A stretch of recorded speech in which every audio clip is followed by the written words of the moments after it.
도쿄에 밤이 내린다. 수많은 불빛이 꺼지고 단 하나의 조명만이 아레나의 중앙을 비춘다. 그 순간 관객의 숨소리마저 멎었다. 그리고 그 빛 속에서 한 남자가 걸어 나왔다. 그의 이름은 박서진. 한국의 트로트 무대를 넘어 이제는 아시아의 감성을 흔드는 목소리로 기억된다. 그러나 오늘 이 장면은 단순한 공연이 아니다. 몇 해 전 일본 전역을 울렸던 한 무대가 다시 전국 방송을 통해 재현되는 순간이었다. 누구도 예상하지 못했다. 그때와 같은 울음이 다시 터져 나올 줄은.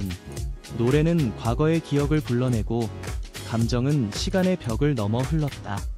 무대 중앙에 선 박서진은 순백의 한복을 입고 있었다. 허리에 감긴 쪽비띠가 천천히 흔들리며 조명과 맞닿았다. 그의 발끝이 바닥을 스치자 장구 소리가 들렸다. 이어진 첫 소절 아리랑. 이름 모를 울림이 도쿄의 공기를 가르며 퍼졌다. 그 한마디가 시작되자마자 사람들은 이미 무언가 다르다는 것을 느꼈다. 이번 공연은 단 한 명의 가수를 위한 무대가 아니었다. 한일 양국이 함께 만들어낸 음악의 기록이었고 서로의 언어를 이해하기 위한 실험이기도 했다. 그 속에서 박서진은 소리의 다리를 놓았다. 노래를 통해 말하고 호흡으로 교감하며 감정의 결이 국경을 넘어 닿을 수 있다는 것을 증명했다. 그날 밤의 도쿄는 유난히 조용했다. 조명은 차갑게 빛났지만 무대는 따뜻했다. 한 가수가 만든 울림이 도시 전체를 감쌌다. 시간이 흐른 지금 그 장면이 다시 방송되자 일본의 언론과 대중은 또다시 같은 질문을 던졌다. 이 무대가 우리를 이렇게 울리는가? 그 답은 아직 명확하지 않다. 하지만 한 가지 분명한 것은 있다. 그날의 무대는 단순한 노래가 아니었다는 것. 그리고 지금 우리가 그 이유를 찾아가고 있다는 것. 이제부터 그날의 이야기를 따라가 보자. 일본 전역을 울린 전설의 시작으로. 한일가왕전이라는 이름의 프로그램은 처음부터 거대한 실험이었다. 서로 다른 언어와 문화가 같은 악보를 나누면 어떤 소리가 태어날까? 이 질문은 단순한 호기심이 아니라 양국 음악계의 자존심이 걸린 도전이었다. 프로듀서들은 일본의 전통 엔카 가수 유다이와 한국의 젊은 보컬리스트 박서진을 한 무대에 세웠다. 누구도 쉽게 예측하지 못했다. 이 조합이 불꽃처럼 충돌할지 혹은 조용히 녹아들지. 첫 번째 대결이 열렸던 날의 긴장감은 아직도 사람들의 기억 속에 남아있다. 유다이는 엔카의 전통을 지키는 가수로 손끝 하나까지 계산된 무대를 선보였고 박서진은 감정의 흐름에 몸을 맡기는 자연스러운 표현으로 맞섰다. 무대가 시작되자 두 나라의 리듬이 부딪히는 소리가 들렸다. 한쪽은 절제된 고음과 명확한 발음, 다른 쪽은 숨결이 살아있는 호흡과 여백. 그 차이가 오히려 두 사람의 음악을 더 깊게 만들었다. 당시 심사위원들은 점수보다 호흡을 먼저 적었다고 한다. 서로 다른 길을 걷던 두 목소리가 하나의 박자로 엮이던 순간 관객은 박수를 치지 못했다. 그저 조용히 들을 뿐이었다. 감동이란 때로 소리를 멈추게 만든다. 시간이 흘러 두 번째 대결이 열렸다. 이번에는 한국 무대였다. 유다이가 한국어 가사를 직접 연습해 부르고 박서진이 일본어로 후렴을 이어받았다. 관객은 언어보다 감정이 먼저 전해질 수 있다는 사실을 목격했다. 박서진의 목소리에는 단단한 중심이 있었고 그 중심이 유다이의 선명한 톤과 맞물리며 새로운 색을 만들어냈다. 그날의 무대는 경쟁이 아니라 교감이었다. 그러나 세 번째 대결이자 마지막 무대는 모든 것을 바꿨다. 이번에는 일본 도쿄의 대형 아레나에서 열렸다. 수만 명의 관객과 생중계 카메라. 박서진은 압박을 즐기듯 조용히 미소를 지었다. 그의 손끝이 마이크를 잡는 순간 공기가 바뀌었다. 무대의 시작과 동시에 한국의 장구와 일본의 삼위센이 동시에 울렸다. 음악은 이미 두 나라의 언어를 넘어 있었다. 유다이는 첫 구절을 부르며 엔카의 정수를 보여주었다. 그의 소리는 단단하고 빛났다. 그러나 박서진이 후렴을 받는 순간 분위기가 뒤집혔다. 그는 한 박을 비우고 숨을 길게 끌었다. 공간에 남은 여백이 곡에 긴장감을 더했다. 그의 음성은 높지 않았지만 깊었다. 관객의 시선은 자연스레 무대 중앙으로 모였다. 유다인은 그 자리에서 고개를 끄덕였다. 이해의 신호였다. 그날의 연출은 의도된 것이 아니었다. 감정이 곡을 이끌었고 호흡이 무대를 만들었다. 음악은 단순히 들리는 것이 아니라 느껴지는 것임을 두 사람은 온몸으로 증명했다. 일본의 방송 관계자들은 이 무대를 두고 말했다. 예측할 수 없는 순간이 바로 예술의 본질이라고. 하지만 이것은 시작에 불과했다.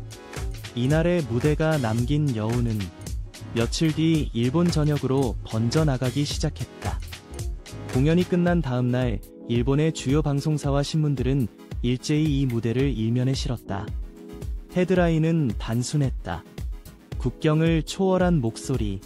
그 문장은 기사보다 먼저 사람들의 입에서 퍼져나갔다. 그날의 승부는 이미 숫자가 아니었다. 시청률보다 더 큰 파문은 사람들의 마음속에서 일어났다. 도쿄 시내의 카페와 거리에서는 박서진의 노래가 흘러나왔다. 아리랑 선율이 일본의 바람에 실려 울리고 유다이의 엔카 음색이 그 뒤를 바쳤다. 두 사람의 목소리가 하나의 곡으로 섞여 들리는 순간 사람들은 알 수 없는 감정에 잠겼다. 이것은 경쟁의 잔향이 아니라 공명의 흔적이었다. 하지만 그 감동의 이면에는 보이지 않는 긴장도 있었다. 일본 언론 일부는 박서진의 무대를 두고 그의 감정 표현이 너무 강렬해 엔카의 정서를 압도했다고 평했다. 반면 한국의 시청자들은 그가 상대의 문화를 존중하면서도 자신의 색을 잃지 않았다고 말했다. 논쟁은 이어졌지만 결과는 하나였다. 논쟁이 존재한다는 사실 자체가 그 무대의 영향력을 증명했다. 박서진은 그 논란 속에서도 조용했다. 그는 인터뷰에서 이렇게 말했다. 노래는 설명보다 느끼는 것이다. 감정을 나눴다면 그걸로 충분하다. 그 짧은 문장이 오히려 모든 해석을 멈추게 했다. 그의 태도는 마치 무대 위에서 보여준 절제의 연장선 같았다. 며칠 뒤 일본의 한 음악평론가는 칼럼을 통해 썼다. 박서진은 소리의 여백으로 감정을 설계하는 드문 가수다. 그는 음을 채우지 않고 심으로 무대를 지배했다. 이 평은 다시 한국 언론으로 전해졌고 많은 이들이 그 표현에 공감했다. 이제 그의 이름 앞에는 트로트 가수가 아니라 아티스트라는 단어가 붙었다. 그리고 아무도 예상하지 못한 순간이 왔다. 방송사가 세 번째 대결의 하이라이트 영상을 다시 내보내자 시청률이 폭발적으로 올랐다. 재방송임에도 불구하고 그 장면을 본 시청자들은 실시간으로 댓글을 남겼다. 도쿄의 밤이 또 울었다. 그 짧은 문장이 수천 번 복제되며 온라인을 뒤덮었다. 한 일본 시청자는 자신의 블로그에 이렇게 남겼다. 박서진의 무대는 한국인과 일본인의 차이를 잊게 했다. 그는 마음으로 노래했고 우리는 그 마음으로 들었다. 그 문장은 단순하지만 가장 정확한 평가였다. 음악이 할 수 있는 일은 많지 않다. 그러나 누군가의 마음을 건드릴 수 있다면 그건 충분히 크다. 당시 제작진은 새로운 기획을 고민하기 시작했다. 한일 가왕전을 단발성이 아닌 정기 프로그램으로 만들자는 제안이 이어졌다. 그들은 이 무대를 한일 음악 교류의 상징으로 발전시키고자 했다. 이제 음악은 외교보다 먼저 두 나라를 잇는 다리가 되었다. 박서진과 유다이의 이름은 그 다리 위에 새겨졌다. 그리고 그들의 무대는 전설처럼 다시 회자되기 시작했다. 방송이 끝난 후 무대 뒤편 복도는 여전히 열기로 가득했다. 스태프들이 장비를 정리하고 조명이 하나둘 꺼지는 사이 박서진은 천천히 무대에서 내려왔다. 그의 손에는 땀이 맺혀 있었고 그 얼굴에는 긴장 대신 잔잔한 미소가 남아 있었다. 백스테이지 한쪽에서 유다이가 다가왔다. 두 사람은 말없이 서로를 바라보다가 손을 내밀었다. 잠시의 침묵 후 유다이가 낮은 목소리로 말했다. 오늘 당신의 노래를 들으며 애 아버지의 무대를 떠올렸습니다. 그의 눈가에는 빛이 번졌다. 박서진은 고개를 숙이며 짧게 답했다. 우리의 호흡이 이어졌다면 그걸로 충분합니다. 그 짧은 대화가 그날의 모든 이야기를 대신했다. 그때 일본 스태프 한 명이 조용히 다가왔다. 그는 통역을 통해 말했다. 어릴 적 엔카를 듣던 기억이 떠올랐다고. 그의 손이 떨리고 있었다. 음악이 사람의 마음을 움직이는 순간이란 바로 이런 것일지도 모른다. 언어를 모르더라도 진심은 전해진다. 공연이 끝난 다음 날 도쿄의 거리에서는 박서진이 부른 아리랑이 라디오에서 흘러나왔다. 지하철 안에서도 그 노래를 따라 부르는 사람이 있었다. 누군가는 눈을 감고 흥얼거렸고 누군가는 휴대폰으로 영상을 다시 재생했다. 그 장면은 마치 하나의 영화처럼 이어졌다. 음악이 일상을 지배하고 있었고 그 여운이 도시의 공기 속에 머물렀다. 일본의 음악 평론가들은 이 현상을 감정의 공유라고 표현했다. 단순한 인기나 유행이 아니라 마음이 마음을 따라 움직인 결과라는 것이다. 한국의 한 기자는 기사 말미에 이렇게 썼다. 박서진은 소리로 다리를 만들고 유다이는 그 위를 걸었다. 짧지만 잊히지 않는 문장이었다.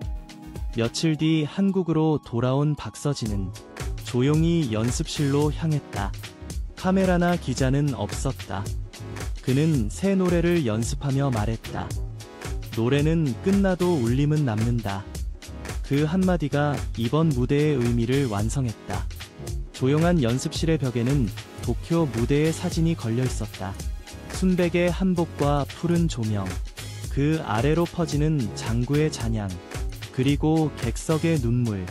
그 장면은 여전히 살아있었다. 그날 이후로 일본의 젊은 가수들 사이에서 아리랑을 연습하는 이들이 늘었다. 누군가는 한국의 전통 리듬을 배워보고 싶다고 했다. 한 무대가 두 나라의 문화를 잇는 통로가 된 것이다. 이것이 진정한 음악의 힘이었다. 이제 무대의 막은 내렸지만 그날의 울림은 여전히 이어지고 있다. 그리고 이야기는 결코 끝나지 않았다. 조용한 밤, 도쿄의 거리는 다시 일상의 불빛으로 물들었지만 그날의 무대를 본 사람들의 마음속에서는 여전히 한 곡의 멜로디가 흐르고 있었다. 아리랑의 잔향과 엔카의 울림이 뒤섞여 국경을 잊은 하나의 감정으로 남았다.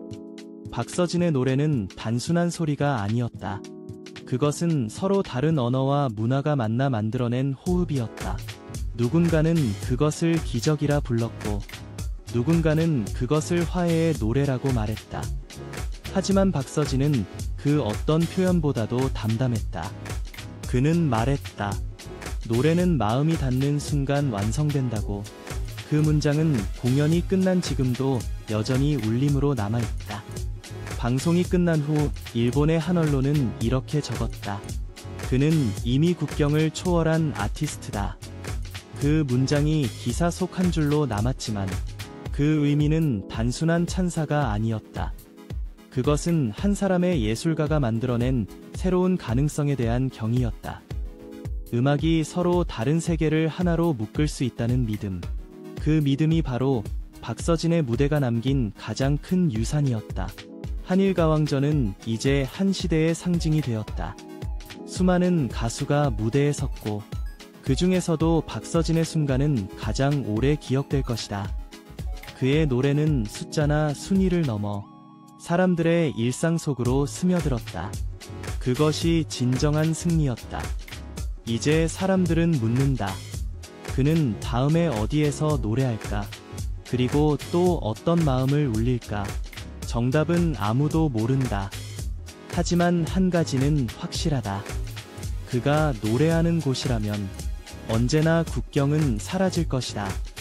오늘 우리가 기억해야 할 것은 그날 도쿄 아레나를 가득 메운 침묵의 박수, 그리고 서로의 마음이 같은 리듬으로 뛰던 순간이다. 그것이 바로 음악이 만들어낸 기적이었다. 이제 화면이 천천히 어두워지고 남은 것은 단 하나의 문장뿐이다. 국경은 원래 없었다. 우리가 노래하기 전까지만 있었을 뿐.